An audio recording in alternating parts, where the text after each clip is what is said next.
আসসালামু আলাইকুম সবাইকে, welcome to my another new video. কেমন আছেন আপনারা সবাই? হোপসো অনেক বেশি ভালো আছেন। আলহামদুলিল্লাহ আমিও ভালো আছি। তো এটা বেশ কিছুদিন আগের একটা ভিডিও, ভাবলাম আপনাদের সাথে শেয়ার করা যাক। আমি আমার দাদুর বাড়িতে গিয়েছিলাম বিশেষ একটা প্রয়োজনে। আর দাদুর বাড়িতে যাব, গ্রামে যাব, এরকম কিছু করব না, মানে ভর্তা বানাবো না, এটা তো হয় না।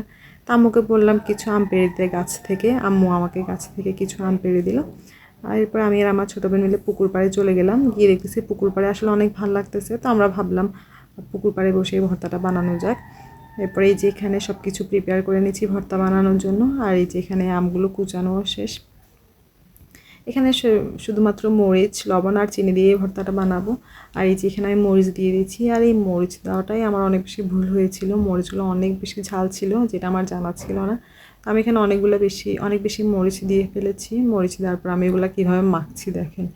যাই হোক, মাখানোর পরে আমি এটা টেস্ট করতে যখন গিয়েছি দেখতেছি এটা অনেক বেশি স্পাইসি, আর আমি ঝাল অত একটা খেতে পারি না। তো এটা খাওয়ার পরে তো আমার অবস্থা পুরো খারাপ। শুধু আমার না, আম্মুকে টেস্ট করতে দিয়েছি, আম্মুও খায়নি। এটা অনেক বেশি ঝাল, কিছু করার নেই। কিন্তু দেখেন লুকটা কিন্তু অনেক সুন্দর হয়েছে, তাই না?